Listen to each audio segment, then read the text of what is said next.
Bismillahirrahmanirrahim. Assalamu alaykum, hürmetli körülmeler. İstiklal Kündülük haberlerini görüşünlerini kızgın karşılamız. Ben Abdullah Yalqun. Programımızda vatanımız Şarkı Türkistan ve dünya gün tertibideki en mühim haberlerini huzuruna sunumuz. Qanamsızda qıtanlar ekranımızda olsun. Hindistan köndürülgen bürküt arkalı Xitayga qarıştırışını planladı. Hindistan köndürülgen bürküt arkalı Xitayning kichik tipdagi uçquchsiz aeroplanlarga qarıştırışını planlagan. Abolo xabarlarining 17 dekabrdagi xabarda bildirilishicha, Hindiston tunji qatimliq ishlagan oshkora sinaq natijasiga asosan Hindistonning Meerut shahriga joylashgan hayvonlarni tarbiyalash markazidagi askarlar burkutni ko'p o'qliq aylanma uchquchsiz aeroplan o'rnida mashqlantirib ko'ndirgan. Burkutning beshiga kamera va iz qo'g'lash uskunasi o'rnatib, kichik tipdagi uchquchsiz aeroplanlarga agishib, suratga tortib rasmlarni markazga yo'llagan. Mashq jarayonida burkut necha yuz uchquchsiz aeroplanni etib tushirgan. Ba'zida uchquchsiz aeroplanni butunlay pochaqlab tashlagan. Xabarda qayd qilinishicha, 30 noyabr Hindiston bilan Amerika askarlari Hindistonning Xitoy bilan talash tartish qilayotgan chegaraga yaqin joydagi so'g'uq tog'larda mashq qatnashgan bo'lib, Amerika Hindiston bilan hamkorlashmoqda ekan. Yaqinda Sharqi Turkiston Hindiston chegarasida yana bir qatim Xitoy askarlari bilan Hindiston askarlari orasida to'qinish yuz bergan bo'lib, to'qinishdan keyin Xitoy uchquchsiz aeroplanni ishga solib chegara bo'yini chorlagan bo'lib, Hindiston armiyasining askariy o'rinlashtirish ahvoliga qarata josuslik harakati qo'zg'agan. Hindiston mudofaa xabarlari organtorining xabar qilishicha, Hindiston quruqliq armiyasi ko'ndirilgan hayvonlarni ishiltib, dushmanning uchquchsiz aeroplaniga taqobil turgan. Hindiston vaqt gazining xabariga qaraganda 2021 yili 20 oktyabr Hindistonning Uttar Pradeshdagi bir shirkat Hindiston armiyasining talabiga asosan yangi qurol ishlab chiqargan bo'lib, Hindiston chegara bexatarlik qismlariga yuqori besimli tok kaltak saplangandan boshqa yoritish alohidaligi bor qo'g'dinish qalqini, tok so'qtirish paliyi qatorliq yangi qurollar tarqitilgan ekan. Puldor Xitoylar Xitoydan qochmoqda. Puldor Xitoylar Xitoydagi har xil xatar va kommunist rejimining zo'ravonligidan saqlanish uchun chet elga mablag' selishni tezlatmoqda. Iqtisod kun tartibi to'rining bugungi xabarida bildirilishicha, Xitoydagi fond direktorlari va kasb manbalarining so'ziga qaraganda, Xitoydagi boy shaxslar yerlik aksiyadagi payini azaytib, Amerika va boshqa davlatlarda mulkka erishishni o'ylashayotgan bo'lib, bu yuzlanishning 2023-yili tezlashadiganligi bildirilgan. Necha yildan buyon Xitoy virusi cheklamasi tufayli ig'ir ziyonning zarbasiga uchragan Xitoylar navbatda Rossiyaning Ukrainaga tajovuz qilishining jug'rafiyalik siyosiy ta'siridan andisha qilmoqda bo'lib, Evrokahadning sonliq ma'lumotiga qaraganda Xitoyning cho'ng shirkatlarining paychak bozoridagi qimmati noyabrning oxirigacha bo'lgan bir yilda 12,9% ziyon tortgan bo'lib, bu ularning 2011-yildan buyongi eng nachar bir yili bo'lib qolgan. Shundaqla yana puldor Xitoylarning Xi Jinping Krimning tangpungsizligini azaytish nomida o'rtaq gullanish safsatisini o'tirg'a qo'ygandan keyin o'zlarining pul mollariga ega bo'la olmaydiganligining andisi ichida ekanligi Amerika, Yaponiya qatorliq davlatlardagi paychak bozori va uy mulkka mablag' selish fursati izlayotganligi bildirildi. Yuqum tadbirlarining bo'shatilishi bilan o'lim voqealari ko'paydi. Xitoy rejimi necha yildan buyon yo'l qo'yib kelgan nol yuqum siyosati sababli Urumchida yuz bergan o't fojiasining orqasida Sharqi Turkiston va butun Xitoyga kengaygan norozilik namoyishi sababli Xitoy rejimi bu siyosatni bekor qilishga majbur bo'lgan edi. Va Sharqi Turkistondagi qamalni bo'shatmagan bo'lsa-mu, Xitoy o'lkalarida orqa-orqadan qamal bo'shatilishga boshlagan edi. Ammo qattiq qamalning bo'shatilishi bilan tangla Xitoyda yuqumlanuvchi va o'lguvchilarning soni shiddat bilan o'rlashga boshlagan bo'lib, mo'ljallanishcha 2023-yili Xitoy virusi sababidan 1 million Xitoy o'lib ketishi mumkin ekan. Reuters agentligining xabariga asoslanganda, Xitoy virusi tunji qatim ko'rilgan va virusga qarshi eng qattiq cheklash tadbirlari yo'l qo'ygan Xitoyda yaqinqi kunlarda dafn murosimi va jasad ko'ydirish o'rinlari favqulodda ko'payib ketgan bo'lib, doktorxonalar to'lib toshgan. Xitoy virusi bemorlarining ko'payishi sababidan Beijingga nurg'un yangi davolash guruhlari o'rinlashtirilgan.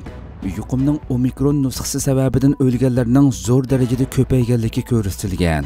Butun Xitoyda ko'chalarda aylanib yurgan qo'g'dash kiyimi kiygan virus xodimlari va qutqizish mashinalarining tez sur'atda ko'payishi kishilarning diqqatini qo'zg'adi. Xitoy rejimi yaqinqi kunlarda o'lganlarning Xitoy virusi sababidan qazo qilmaganligini o'tirg'a qo'ygan bo'lsa-mu, ammo sahiya organlarining sonliq ma'lumotlari bu ahvolning ig'irligini ko'rsatib bermoqda.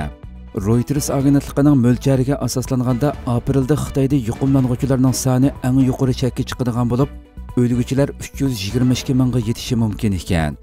Sog'lomlik o'lchamlari va baholash tadqiqot o'rnining mo'ljariga qaraganda 1 milliard 400 million nufusi bor Xitoydagi virusga qarshi turish ko'rishidagi tuyuqsiz cheklamaning bekor qilinishi 1 milliondan ortiq odamning o'lishini keltirib chiqarishi mumkin ekan. Mazkur tadqiqot organining boshlig'i Christopher Murrayning aytishicha, u vaqtda Xitoy nufusining 3dan 1 qismi yuqumlandi ekan. Navbatda butun dunyoda kun tartibdan tushishga boshlagan Xitoy virusining Xitoyda shiddat bilan o'rlishi diqqat qo'zg'ayotgan bo'lib, Shanxayda bugundan boshlab butun maktablar taqilib, yiroqdan o'qitish boshlangan. Beijingdami nurg'un Xitoylar kasalni bahona qilib xizmatdan ruxsat so'raydigan ahvollar ko'payib ketgachga, nurg'un ish o'rinlari qiyinchilikqa duch kelmoqda. Xitoy rejimining yana yuqum tadbirini qaytadan chingitishi mumkinligi tilga ilinayotgan bo'lsa-mu, Urumchidagi o't fojiasidan keyin yillardan buyongi eng cho'ng o'qitichi namoyishga duch kelgan va bevosita Shi Jinpingni taxtdan tushishga qistigan namoyishlardan keyin Shi Jinpingning bu qadamni elishda texmo qiyin tanlashga duch keladiganligi bildirilmoqda.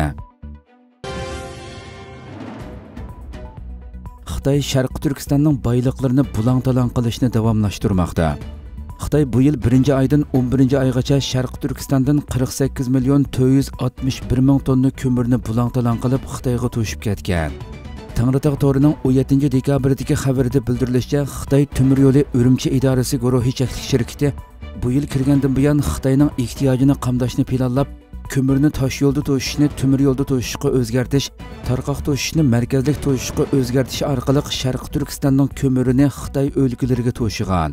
Xitoy temir yo'li Urumchi idorasi guruhi cheklik shirkatining oshkorlashicha, Xitoy Sharq Turkistonning ko'mir boyligini temir yo'l orqali Xitoyga to'shib ketishni ko'lamlashtirgan bo'lib, Lanjo Sharq Turkiston ko'mir yo'li, Linxa Qumul temir yo'li, Golmod Korlu temir yo'li orqali bulang-talang qilgan. Shu orqali Xitoy o'lkalaridagi elektr stansiyasi, po'lat zavodi, sement zavodi qatorliq korxonalarning ko'mir ishiltish ehtiyojini qamdigan. Ma'lum bo'lishicha, Xitoy rejimi bu yil kirgandan buyon Sharq Turkistonning ko'mir boyligini Xitoyga bulang-talang qilib to'shishni uzluksiz zo'raytgan bo'lib, ilgari Xitoyning Xeshi koridori, Gansu, Qinghai, Sichuan, Chongqing, Yunnan, Guizhou qatorliq o'lkalarga to'shigan bo'lib, keyinchi bulang-talang qilishni tadrijiy holda butun Xitoydagi 10 necha o'lka bevosita qarashliq shahargacha kengaytgan. Navbatda Sharq Turkistonning ko'mirini dengiz daryodagi paraxodlarga qochilab, Xitoyning dengiz bo'yidagi shaharlariga to'shishga boshlagan.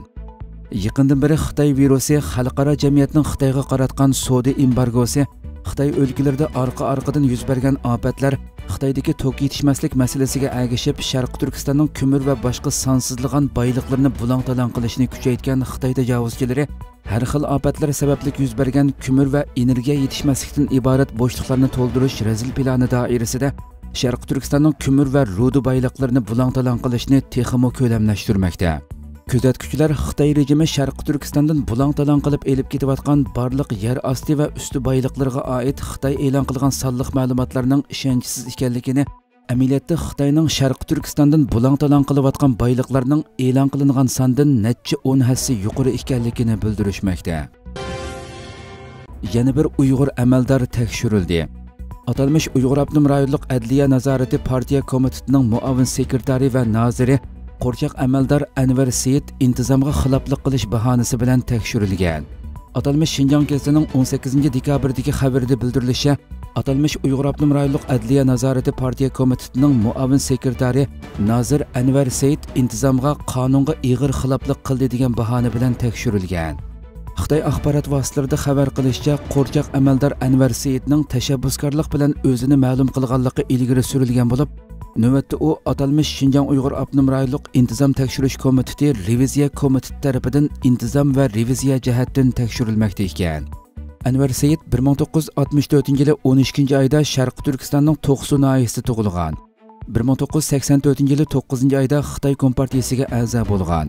U ilgari keyin bo'lib To'qsu nahiyalik partiya komitetining doimiy hay'at a'zosi va muavin sekretari, Avat nahiyalik partiya komitetining muavin sekretari va nahiyalik sudning sudchisi bo'lgan.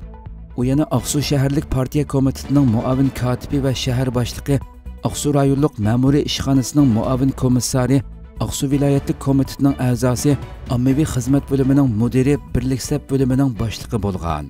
2018-yildan boshlab atalmish Şinjan Uyg'ur Avtonom rayonlik adliya nazoratining noziri, shundaqla atalmish Avtonom rayonlik zaharlik chekimlikni cheklash idorasining siyosiy komissari bo'lgan. Süleyman Soylu, biz Uyg'ur qarindoshlarimizga davomli quchoq ochamiz dedi.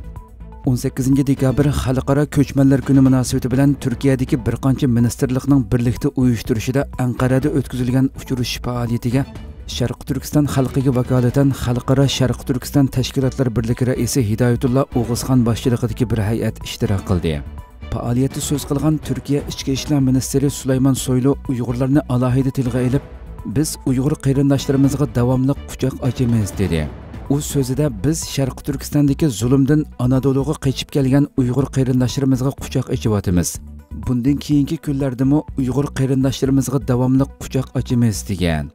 Bu qadimliq uchrashuvda yana hay'at a'zolari, Ichki ishlar ministri, Ko'chmanlar idorasi raisi va boshqa munosabatlik organ mas'ullari bilan ko'rishib, nupus ishlariga aloqador barliq qiyinchiliklarning hal qilinishi haqida suhbatlashgan va grajdonlikqa iltimos qilish jarayonida uchrayotgan barliq qiyinchiliklarning hal qilinadiganligi, Turkiyada uzun muddatlik, qisqa muddatlik, insoniy va boshqa turdagi iqomati turayotgan barliq kishilarning grajdonlikqa iltimos qila oladiganligi, qisqa muddatda barliq Sharq Turkistonliklarning grajdonlik iltimosining tamomlanadiganligi bildirilgan bo'lib, shundaqli suhbatda mas'ullar tomonidan yaqin tarixda nurg'un Sharq Turkistonlikning grajdonlikqa erishganligi va Antalya shahrida yashayotgan Sharq Turkistonliklarning iltimos qilish chaqiriqi avatilgan taqdirdami iltimos qilmaganligi bildirildi.